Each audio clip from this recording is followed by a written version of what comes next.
Good afternoon. Thank you so very much for joining us here at the Health Service System for our webinar on eBenefits registration.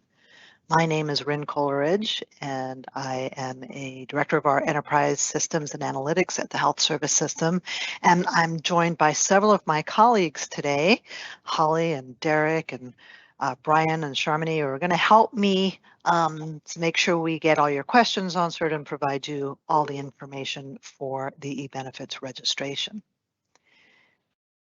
The goal of our training today is by the end of this, you should know or know how to or have registered your eBenefits account. You'll see how you're able to look up your current elections online, and then just a quick intro about how you make changes online during open enrollment or for a qualifying life event.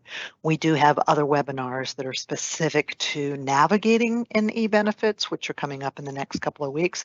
Today, it's mostly that first hurdle of getting you registered. A little bit about this webinar that we're hosting today. This is using Microsoft Teams live event. You are muted, so you're not able to speak, but we do certainly want to take your questions. So if you look for an icon that looks like a little question mark with a call out, that'll open up your chat window. And in there, you can type in your questions, and that'll go to our moderators and our teammates here that are monitoring the Q&A. If you do have questions, please don't provide any personal identifying information or DSW number or anything like that, because we want to make sure we have, that all secure. And if your question is certainly more complex than something we can just answer through a quick webinar chat, then we do encourage you to please get a recommended one-on-one consultation. You can do that by going to our website, sfhss.org, to schedule a session or calling into our member services area, and we'll provide more information on that for you as we move forward. All right, so a little bit about who this training is for. This is just a one-time setup to get your eBenefits account. If you work for the City and County of San Francisco or Superior Court, you do not need to do this one-time setup for your accounts. You already have accounts. If you work for City College of San Francisco, the San Francisco Unified School District, or you are a retiree, then this training is for you. A little note for retirees, if you're coming back and doing some work as a Prop F or doing some active work, then you also don't need to register. And City College and USD employees, if you also have another job with the City and County or with the Superior Courts, you do not need to do this registration because you will have your account already ready to go from that other second job that you have. So again, just if you only work for the community college or only the USD or you're retired, you are absolutely in the right place. So thank you for joining us today. So we're going to take you through all of the steps that are involved in registering your account. We have lots of step-by-step information available on our website. So after this training, you're welcome to then go and try to do this yourself if you're feeling pretty computer savvy and that what we were showing made sense to you. You're welcome to try to do it while we're here having this session with you today. So that's completely up to you, but we will definitely leave you today with where you can go to get more help and insight. So to be able to do this, there's 4 things that we'll accomplish as we go through the steps. One is you'll get your DSW number when you go through this registration process, and that number is very important, because that's your user ID. It's the number you have to use to log in.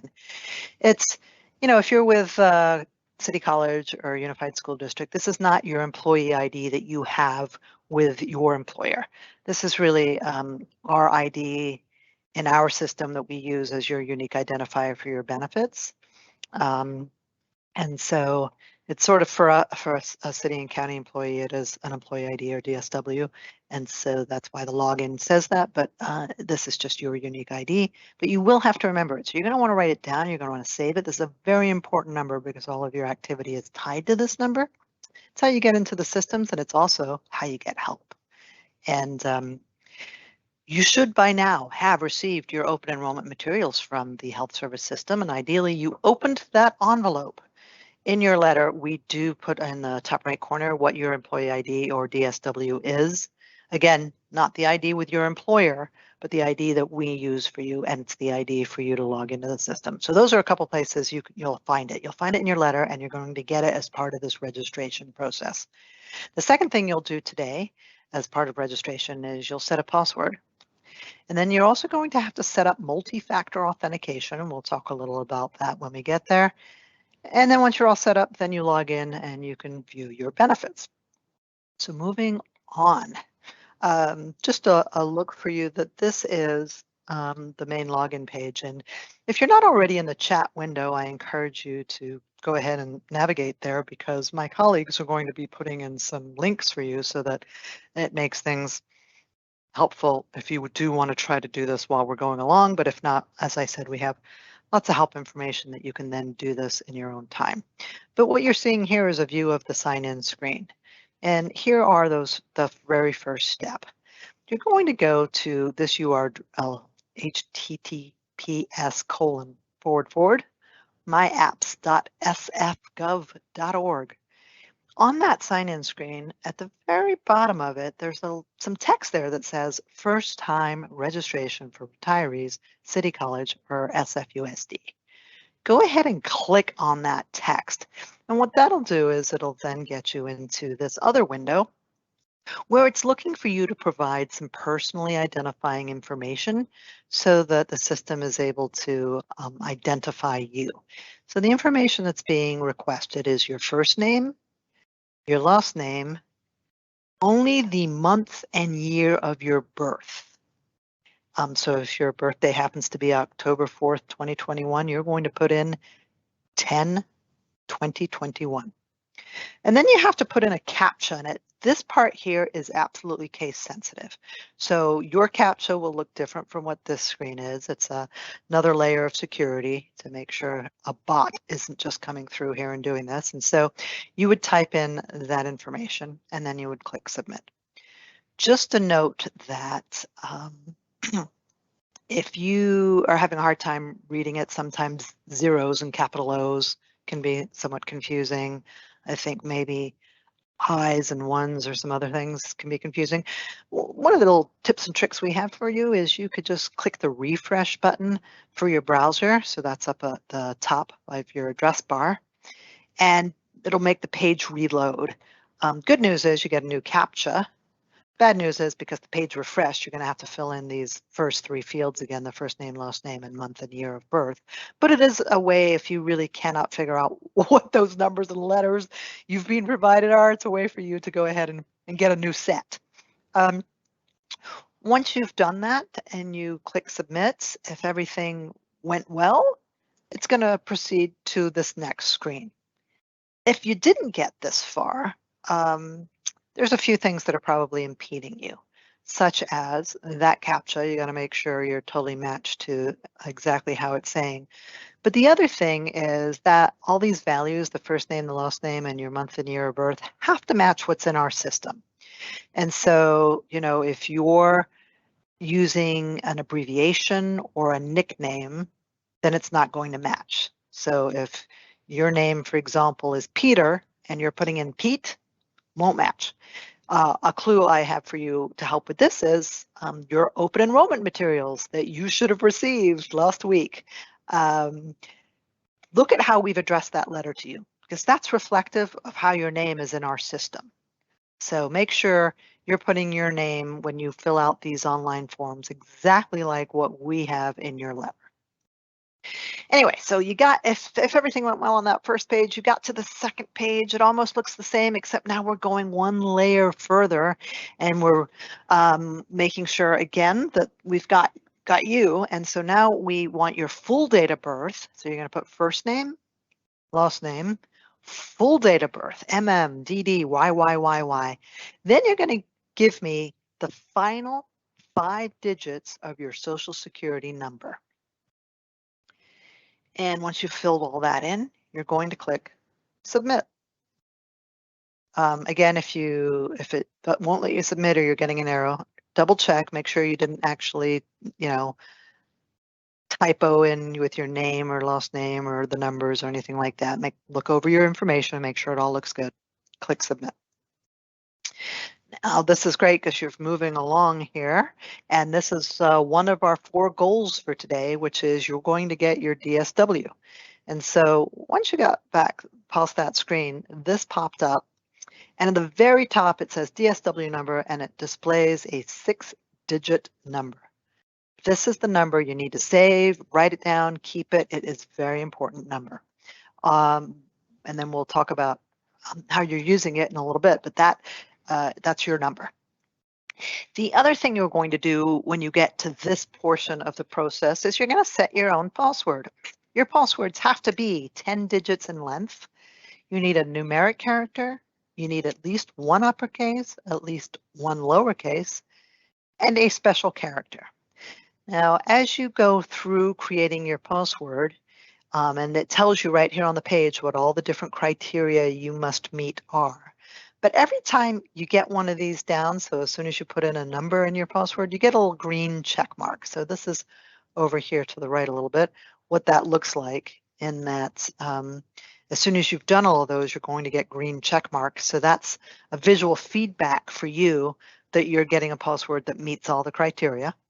And then the very final checkbox is the password you wrote, and then you have to rewrite it to confirm it.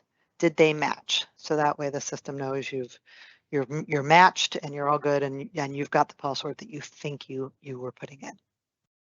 So you won't be able to click submit until you hit all these green check boxes. And once you do, you go ahead and you click on your submit button.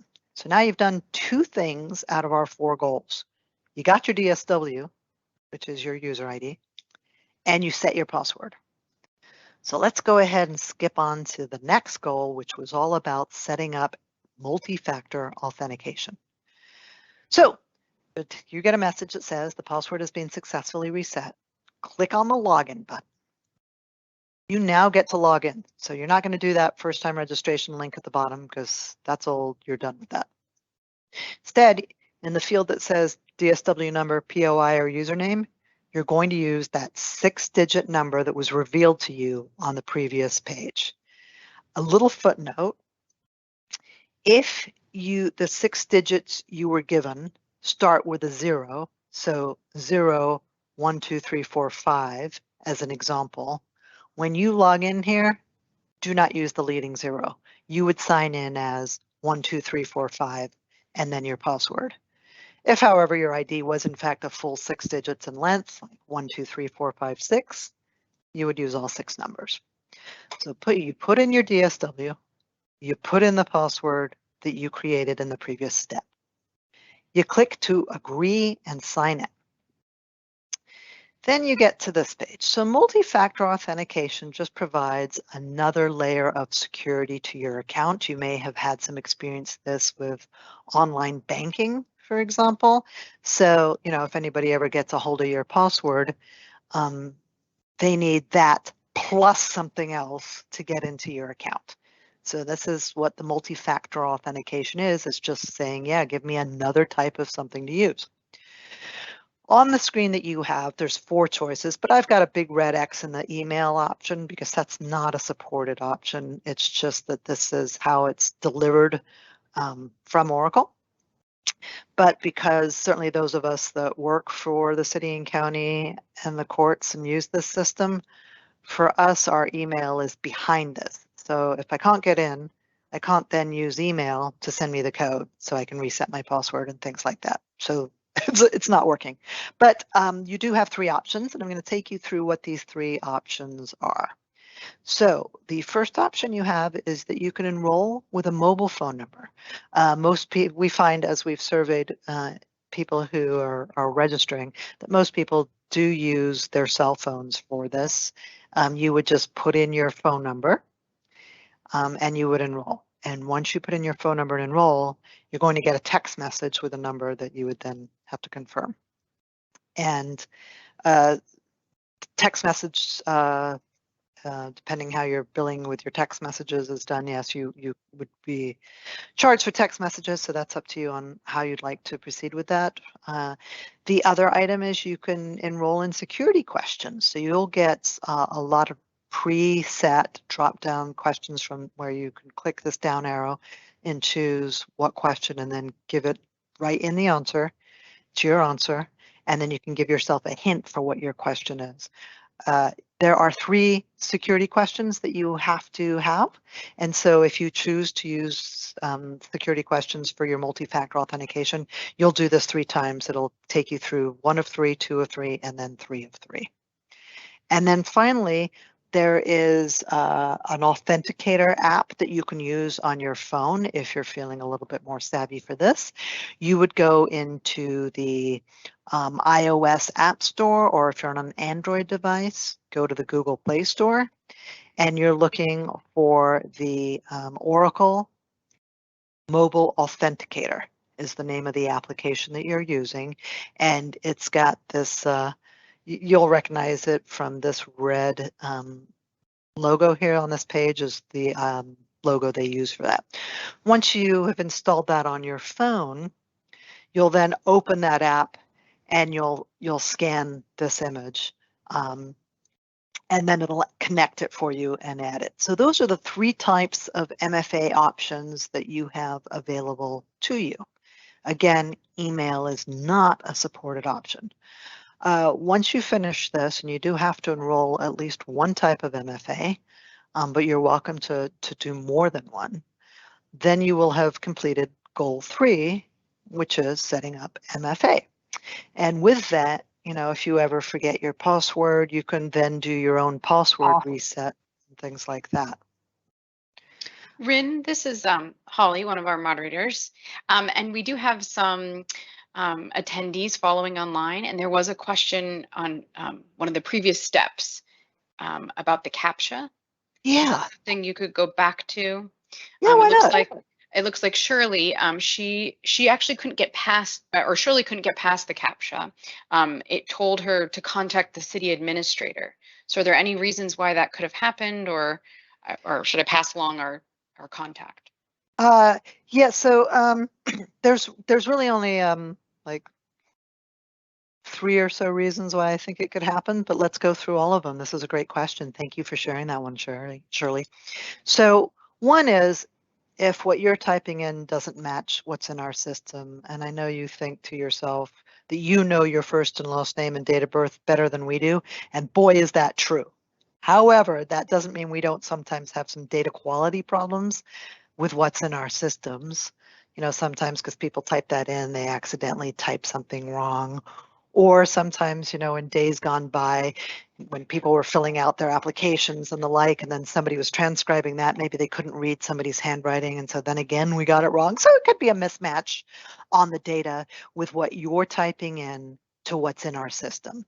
And so that's step number 1 is calling HSS, and we can confirm what information you're trying to use to register in that. The second thing it could be is that really, even though you think you're writing the correct CAPTCHA, that maybe that it's not quite the right number or letter. And so then I would definitely recommend switching, you know, doing a browser refresh to try to get a new CAPTCHA there and see if you get any better luck on that. The final thing I can think of is that it's something related to your account. And so what this is doing is when you're putting in this information, it's going out into our PeopleSoft system and it's saying, hey, did that information match? And so we already talked about, you know, if the information is different from our system, then it won't match. The other thing it's doing is it's looking at your account and saying, are you somebody who works for the San Francisco Unified School District, City College of San Francisco, or are you retired? And because this workflow will only work for people in those groups. And so if you are not in those groups, then it'll fail too. It won't let you continue. So those are the 3 main reasons that this would not work. And then beyond that, it's definitely something more complex, if something maybe is askew with your account, and we're definitely going to have to just do some follow-up and probably work with some of our partners in some of the other city departments on the technology side to figure out what's going on with your account. So those are the main reasons why this would not work. And thank you for that question. So I am going to move us back here, and then we'll definitely have time for more questions as we move forward.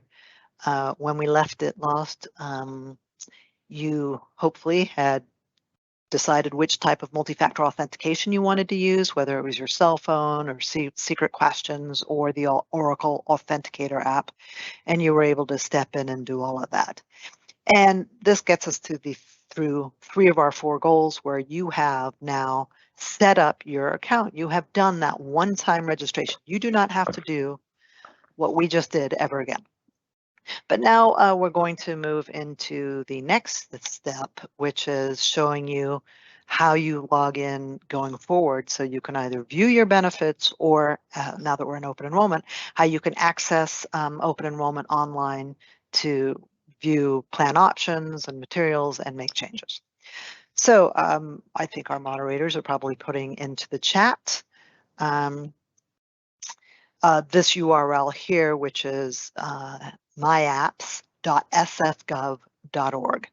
This is actually the same URL that you came to do this one-time registration. It's kind of a one-stop shop, and we wanted to keep it that way for you.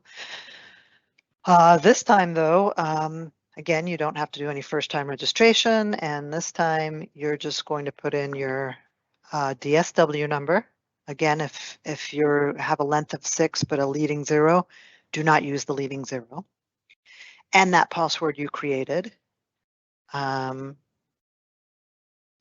click agree and sign in. When you do that, you're going to get to this place called the My Apps dashboard. And depending on where you work, you may see more than the one tile, or you may only have this tile. It depends on what else you might be doing with the city.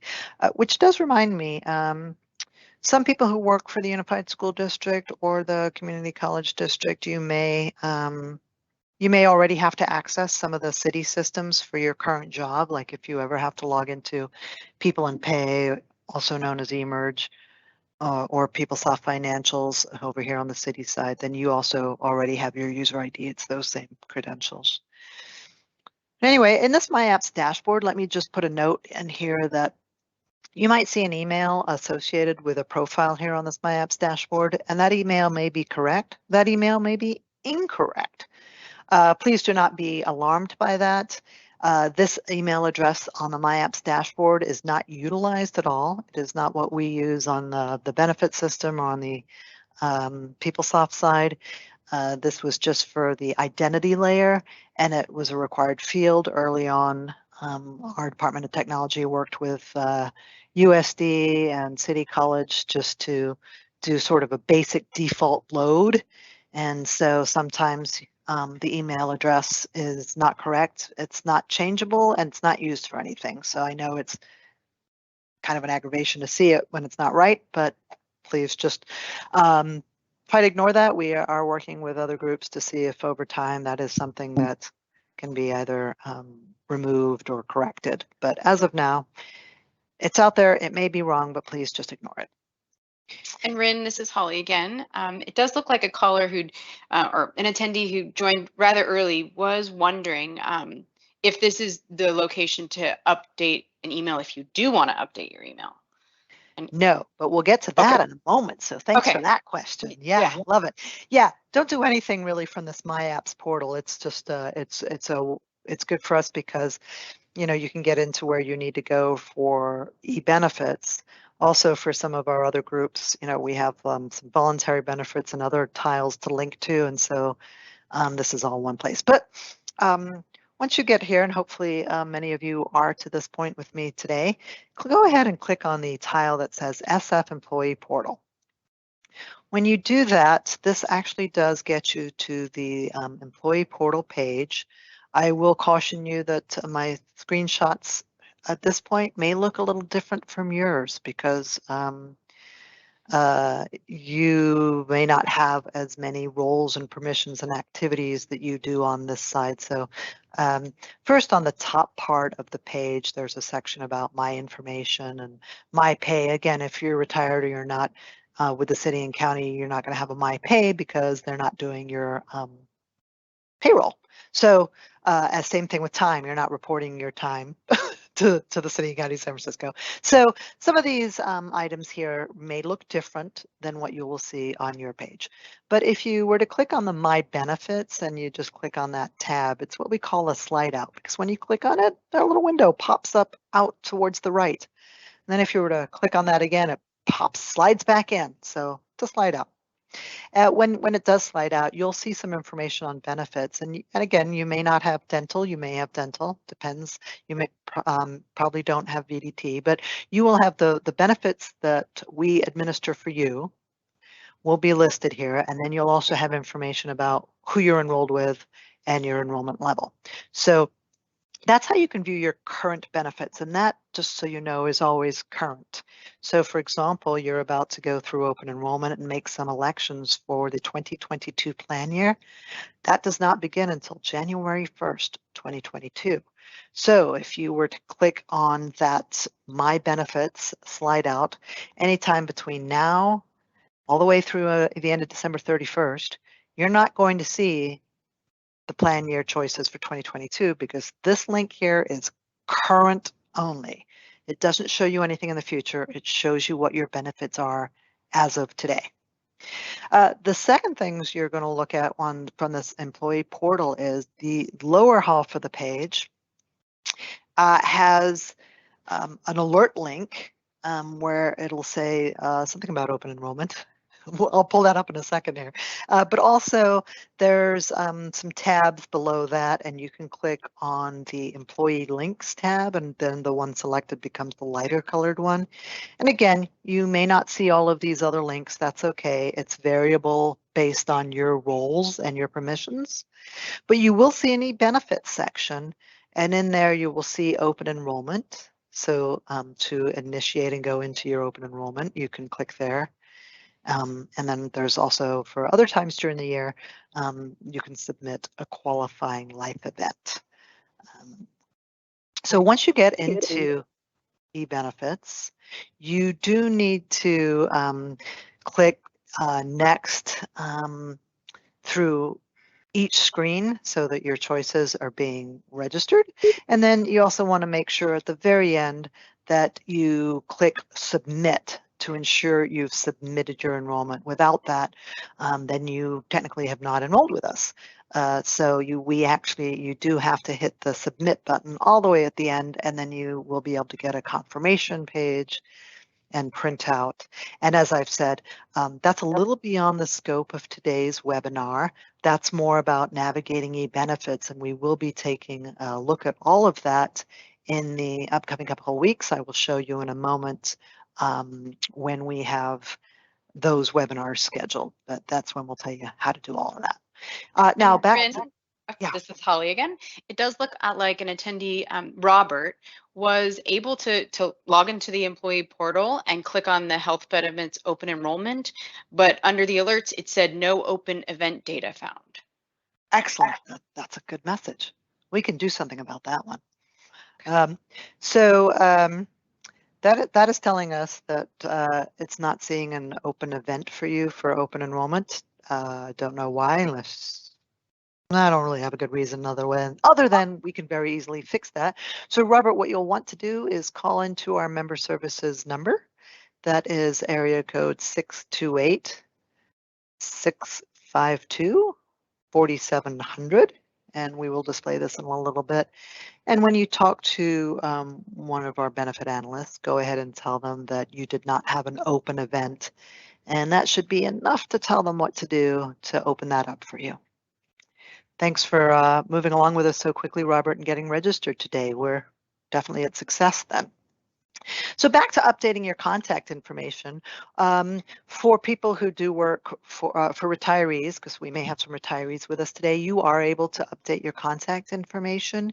You can either use the slide out for My Information, or if you happen to be in an open enrollment event and you're going through the open enrollment screens where you're selecting your medical and your dental, one of the steps there is also for you to update your contact information. And so you can do that there. And we do have lots of step-by-steps about specifics on how you do those sorts of things. But if you work for the Community College of San Francisco or the San Francisco Unified School District, you cannot update your contact information and eBenefits or on our side. Your employers are the system of record for your contact information, so you need to update it with them, and then they get that information back over to us. And so here's some directions on the slides for what you need to do if you're either City College or Unified School District. So what are your next steps? Well, we want you to register your account, and we're going to do what we can to help get you there. Once you're registered, you've got until October 29th, 5 p.m. to enter your elections. And keeping in mind, it's more than just entering. You've got to click that submit button at the very end.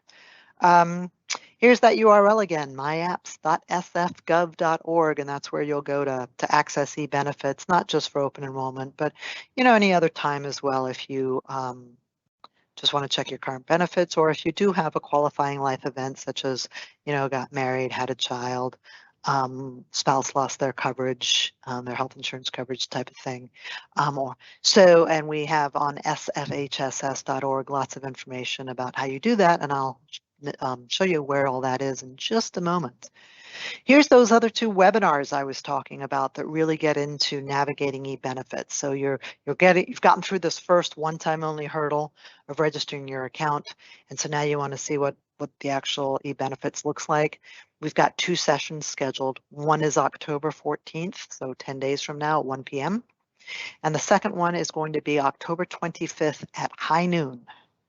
So those are the upcoming webinars. Now, how do you get home?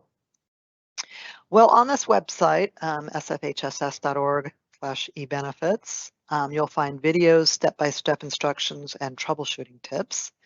And I'm just going to take us over there real quickly. Actually, sure if I just something real quick. I do not remember. We're going to see if this updates, if I actually shared my desktop or that PowerPoint. Okay, let me switch what I'm sharing. Share something else.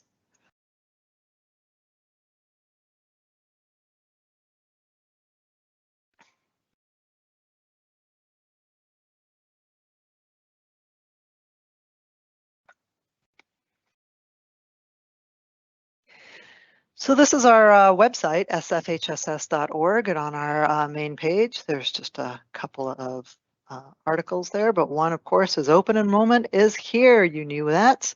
If you click anywhere on that, either the Learn More button or here's where you can find out, first of all, lots of webinars. So that's where you'll find more about the October 14th and October 25th, and you probably are familiar with that since you joined us for this one today. And there's a raffle drawing, by the way, for attending this, so we'll get to how you register for that in a moment. Plan documents, your guides, your links, but there's also a section here where you can go to eBenefits and get guided through each of the steps for that. So here, if you want to then, that's not where that was supposed to go. Now let's go back. I see. Helps if you read what our website says, doesn't it? That page was actually taking you into the myapps.sfgov.org. Here's where I want to go, where it says each step of the enrollment process. Here's that sfhss.org/ebenefits. It's talking about what to use. Internet Explorer is not supported, where you have the time. There is the steps for actually logging in. If you keep scrolling down, you'll see videos in here about the step-by-step about how to make elections. And there's also directions here about how to get help. And so we'll talk about that in a moment. And there's also a document in here for the step-by-step instructions for registering your account. So that essentially has all the information that we covered in the PowerPoint presentation today. But if you'd like to go back and view it during your own time, then again, go to the eBenefits page, sfhss.org/ebenefits. And you can then pull up that PDF and be able to walk through all the steps for how to do that. So let's get back to talking a little bit about how you can get help. So let me just share a different screen here. How about that one? There we go. All right, so we just talked about the first bullet point there, where you get videos, step-by-step instructions, and troubleshooting tips. If you're not able to set up your account, you do need your DSW number, but the Department of Technology could assist you with that. I know Shirley was definitely having some issues, and I'm kind of curious to see if we can assist with what's happening there. So if you didn't get your DSW number because you couldn't go that far in the process, check your OE letter. And if you don't have it there, feel free to call our member services at 628-652-4700, and they'll help provide you your DSW number. If you find that you were able to do all that in terms of creating an account and setting the password and doing your MFA, and then when you log in, you didn't have any kind of a tile there for the employee portal, well then same thing, contact the Department of Technology, and there's their phone number, 628-652-5000. Same thing, you need to give them that DSW so they can help you, and if you don't have it, feel free to call us so that we can give it to you. And then we had Robert's scenario, which is to say, you were able to set everything up, you logged in, you went and you tried to go into eBenefits and it said you don't have an open event. So if you cannot get into your OE event, or you have any questions about navigating eBenefits, or just questions about your benefits in general, that's where we come in. Call the San Francisco Health Service System at 628-652-4700, and we can help you with those questions. Now, there is a raffle associated with joining our webinar today and registering. So I'm going to just quickly flip and show you that. And our team behind the scenes there can go ahead and put that web address into the chat, so you'll have it to link on. But we definitely want to, there's some great prizes out there, and we want to make sure you can win something for giving us your time today and taking the time to get registered with eBenefits. So you'll definitely want to complete that form with that's related to that link, so we have your contact information and you can be included in the drawing for some of these wonderful, wonderful prizes. Now I'm going to ask my team here to help out with, let's get people's questions answered. All right, Rin, thanks. So it does look like an anonymous attendee wrote in and may have found the solution, but in case anyone else is wondering, they were wondering if I believe in the MFA, if the questions, the multi-factor association, is that right? Yeah. Okay, great. If these questions were case sensitive. So the answer to the question is case sensitive. So, if the answer was, well, if the question was, what's your favorite city? And you wrote capital SAN, capital S, lowercase a-n, and capital F, then lowercase R-A-N-C-I-S-C-O, that would be case sensitive. So because it's kind of like a password, that's case sensitive, so it's looking very specifically for whatever you type. So yeah, do be careful about how you're typing that in. Thanks, Rin. It looks like as of now, people are working away and there aren't any questions. Well, I hope that's a good sign. I do think, yeah, the item with the participant who just wasn't recognizing who they were, if you really feel like you're just a USD or City College employee or a retiree, And if you're excellently, if you're with USD or City College, but you were just hired, there's also a possibility that there's a slight delay on getting your account set up on our side. But, if you feel like you had all that right, you check with us and, it's the right name and the right date of birth information. So it's not like a data quality thing in our issue on our side. And you're also definitely putting in the correct CAPTCHA, and that is case sensitive. When you put in your name, that's not, case sensitive, but and then if it's still then giving you some problems, then yeah, you're definitely going to have to call in and we'll see about getting you some extra help because something unexplainable is occurring. Again, I'm showing how you can get help if you need help. And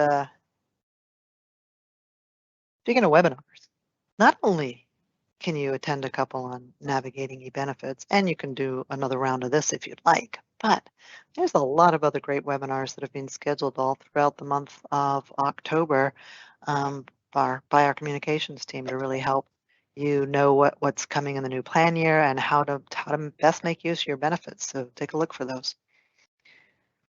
Holly, any questions coming through? We have 28 attendees online, but no new questions. You did just mention a link though to our calendar, and I can put that link in for anyone who's curious in any of our upcoming webinars.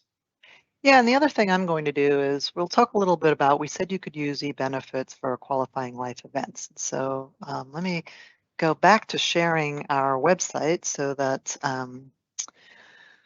if you don't know what a qualifying life event is or how to do that, let me show you. So of course you're on the eBenefits page now, but this is a look at our website. And if you go over here to enrolling and making changes, you'll see a section here about how to enroll. And so there's some other information that you might find on this page. Some of it's similar, you've got this one-time only registration, and then of course, some documentation about how to make those benefit changes online. These are stepping through the directions on the benefits page is a step-by-step for the open enrollment event, whereas these are step-by-step instructions for if you're a new hire or if you're doing a qualifying life event. But essentially, it's all the same eBenefits, so the experience will be exactly the same. But as I said, open enrollment online is only available during the month of October, and this year that ends on the final Friday of October, which is October 29th at 5 p.m.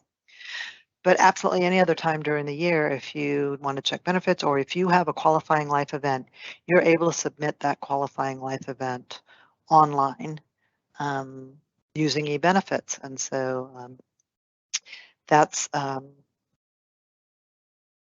you can get in there. I know our site gets updated a lot by our team, so I'm looking for a page we had that talked about and it looks like, Rin, we do have some questions coming in. The most recent one is, do I need to register if I don't change my benefit choices? That's also a good question.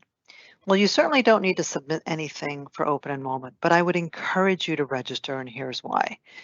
More and more, we're doing things online, and COVID has really helped create that importance. And so we want to make sure you get information at any time. So it's good. And if you're not with, USD or City College, but you're a retiree, it's also one more way to make sure we have your updated information. Short answer is you don't have to do it at all. No, but you certainly don't need to go into eBenefits and submit an open enrollment event if you're not making changes. But I would still encourage you to go in and get your account registered. Because even if you don't use it for a year, you don't need to use it for next year. But if you're already registered and you've got the MFA, then all you have to do is a quick password reset and you're in and you're going. And so I do definitely want to encourage you to at least setting up your account and doing that first time registration now while you can. Thanks, Rin. Another question that's come in is at some point in the process, there was a selection for should or shouldn't we check the box saying good for 30 days? Oh, another great question. Thank you. Love it. Taking you back to the OE pages while I'm there because I know there's an FSA webinar coming up at some point.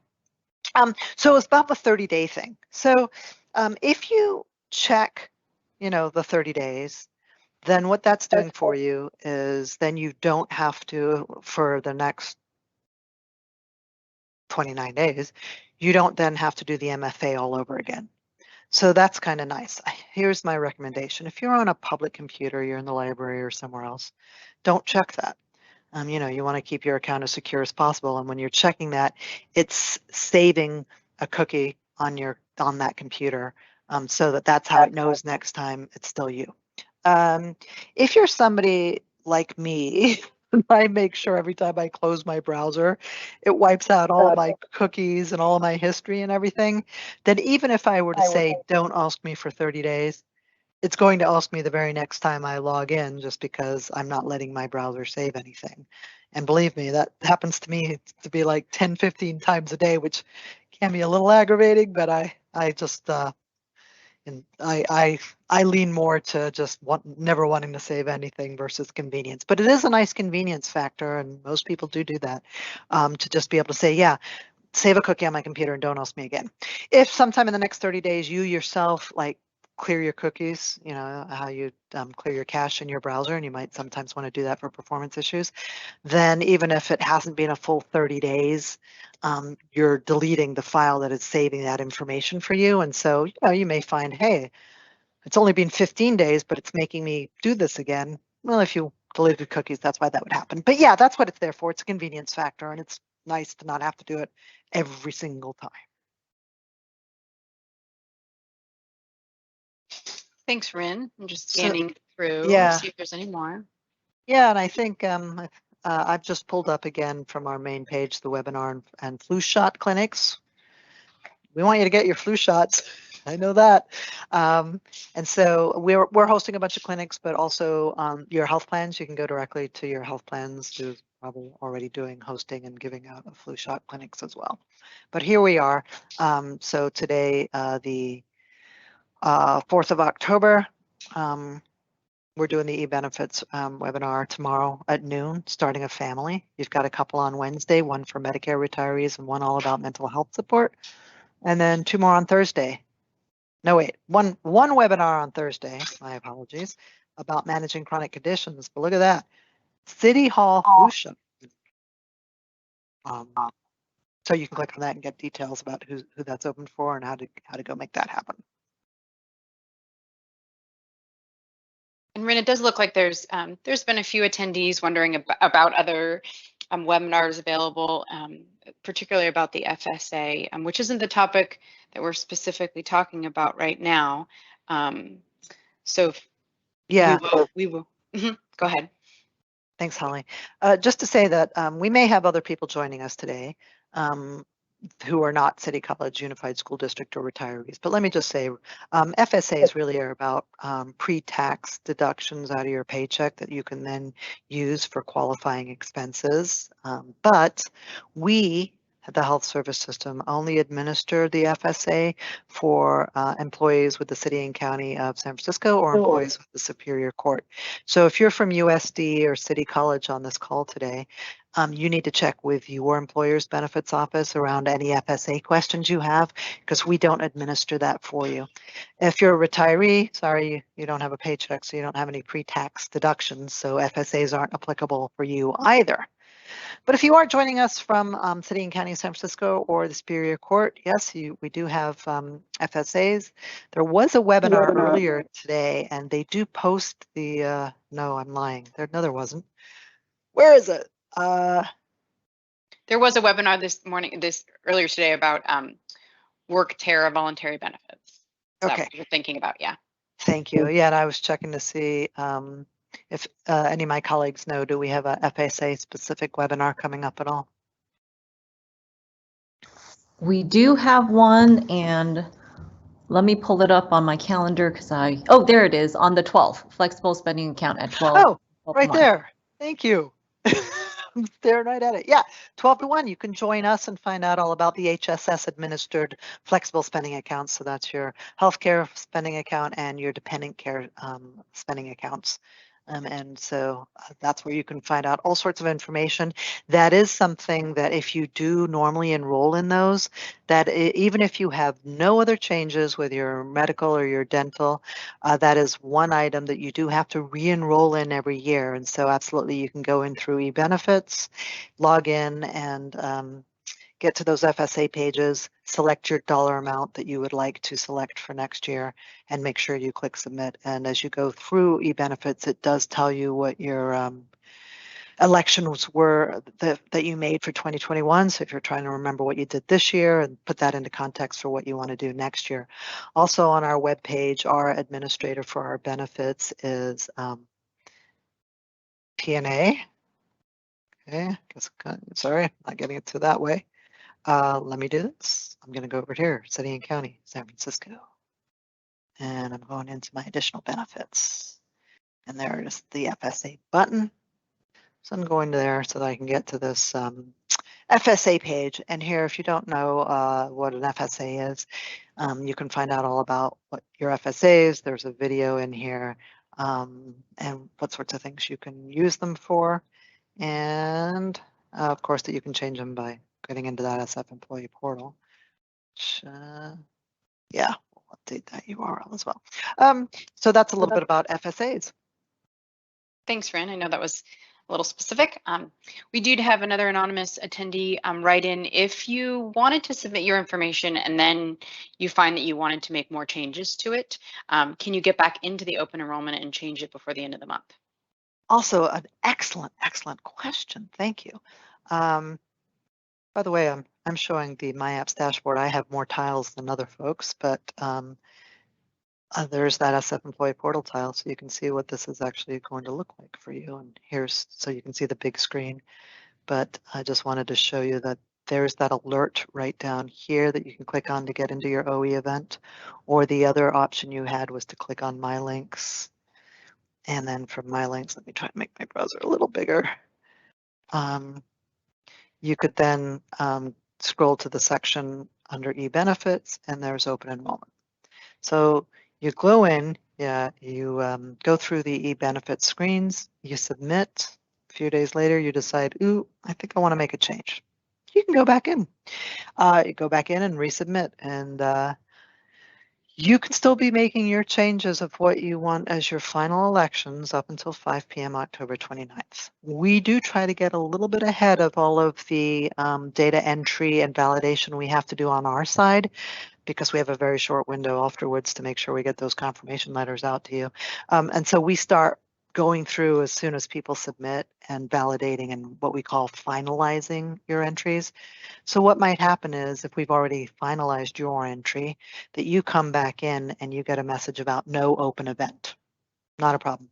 If we're still before 5 p.m. October 29th, then go ahead and call our member services at 628-652-4700. Let them know you want to get back into your open enrollment, but you haven't the message about no open event. They can reopen it for you. And then it just needs to sync, which I think takes something like 15 minutes or so, and then you'll be able to get back in.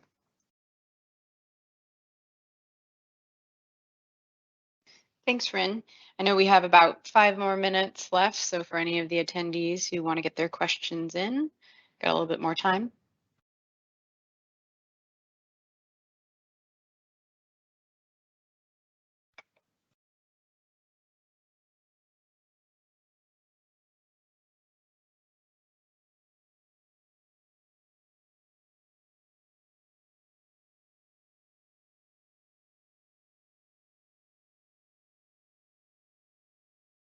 Yeah, I definitely encourage you to go to sfhss.org, eBenefits, and then you'll again be able to find the information we covered in this webinar online there, so that you can go back through if anything that you missed, anything that wasn't clear.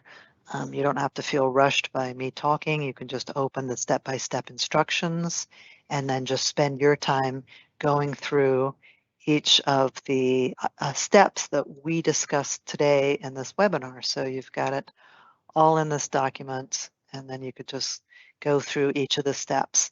And as promised, we did do those 4 goals today. We showed you how to register your account. So you got your DSW, you set a password, you set up your multi-factor authentication, and then we showed you how to get to that employee portal so that you could then look at your current enrollment. So again, only as of today, and also where you go to then get into the open enrollment event and navigate through eBenefits.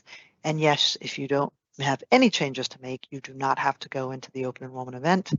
If you're with the city and county or the Superior Court and you have an FSA, you do need to re-enroll in those every year.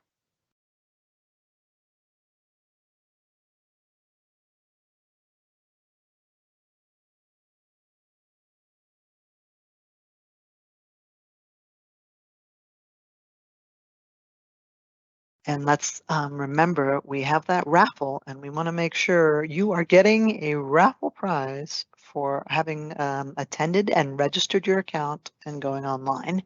So if you didn't already, we're going to put that link into the chat one more time. And that goes to a Microsoft Forms. And we're just asking some basic information for you, basically your contact info, so that we can put you into the raffle prize drawing to win some nice prizes for attending today.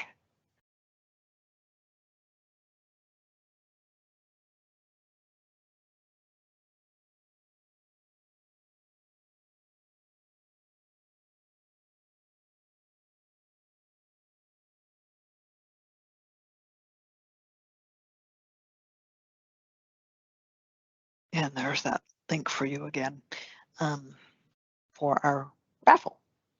Lots of good things there that the team has been able to pull together.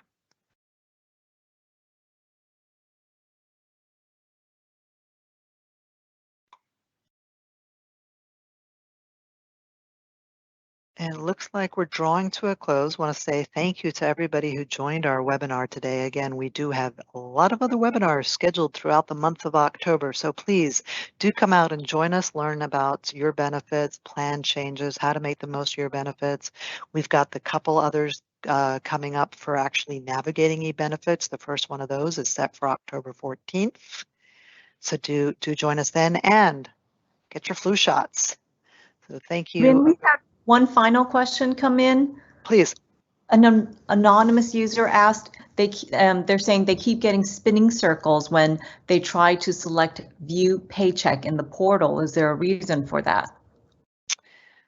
So I'm not sure if that person's still online, but essentially, if you are not an employee of the City and County of San Francisco or the Superior Court, you don't get a paycheck through the City and County of San Francisco, so you cannot view your paycheck there. And that's why that would be happening. If you are an employee of the Superior Court or the City and County of San Francisco, and it's spinning on view paycheck, might just be everybody's hitting the system right now. Mondays, I know a lot of us managers and stuff, that's when we're going in and approving time, doing all sorts of things. But if the payroll is certainly beyond our scope because we are benefits. But if you are an employee of the City and County of San Francisco or Superior Court, and you cannot get into that My Payroll section of the employee portal, then you'll want to go to the employee portal support and open a ticket with them. And in that My Apps dashboard, you'll also see a tile for employee portal support.